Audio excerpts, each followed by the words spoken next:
बड़ा भूख लगल बा हो का बनैले बाड़ू ले आवत तनी खा ली। कुछ ना कुछ ना।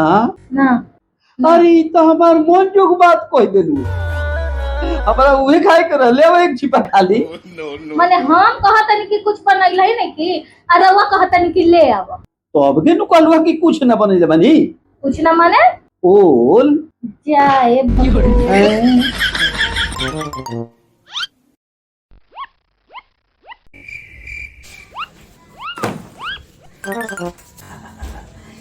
तनी अखबार पढ़ लिया अभी बड़ा फैसला आ गई नी कमीनी के हाँ कहाँ रही अभी ले? ए जे गलिए में तो रही। गलिया में रही हतना देरी से कहे ना कि मिस्री जोरे रही। ना ना अरे हाँ ना ना कौची करता नहीं। अरे तार माई के फोन आ गई नु। माई के फोन? हाँ उनके के समाचार बतावे में हमार देर हो गई। अच्छा तो तरी फोनवा दी ना हम देखी का बतिली जे माई दे जल्दी लो माई दिला हम रहिए ना सब फोन देखो। फिलहाल संकट तो टल गई बा, बाकी जब झूठ के पर्दाफाश हुई तो कतना बरखा पड़ी देखे वाला बा। जी हम माई के फोन आई बरुआ कहत कि माई के फोन आई बरुए उनकर फोन ना रहे। वो कहाँ फोन कैले बिया? आई दादा तो अब के कर रहे हो? माने इहो हम भी बताए कि तू बताइब। ए झुमरी लागता तार बहिन के नु फोन रहे। जाए भोला लोले बाड़ा साली के फोन आई हमारो मजाक ना कइला सास के वक्त में।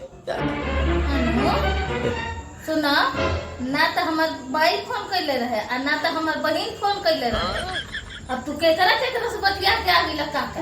अरे दादा अरे वो चिंता नहीं है कि केकरा से हम बतियाई नहीं। चिंता ई बा कि काका ना बतिया दे। काका ना बतिया देनी काका बतिया नहीं जी। अरे हम तो तार माई समझ के सब नु कह देनी का सब? अरे कह देनी है कि दिन भर में 4 हाली है ना के सोझा सवरे ली। हां 16 हाली साड़ी बदले ली। हां अब भर दिन एक में जरूर बाजार में जाती और 4 समोसा रसगुल्ला खा के आवेली। ओए हे किस्मत। ए जी सुनो तनी। हाँ भाई कह कान में टेपी थोड़े मर ले बे रोज जब देखी तब मजाक ही करत रहिला। अच्छा कह तन 50 रुपया दी ना। 50 रुपया? हां अरे तू हंस के कह तू तो तारे के 100 रुपया नु दे देती। तो हंसिए के कहत नहीं दी सको। ता तो हंसी लाखों में एक बाई झुमरी आज कर हंसी लाख रुपया के बा ओकरा के हम 100 रुपया दे के बेइज्जत करी नु। तो हम 200 रुपया निकाली नु। ना भाई 200 रुपया मत निकालो देह नहीं के भाखल हमार। हैलो तू अपन 50 रुपया हमार जान छोड़ो।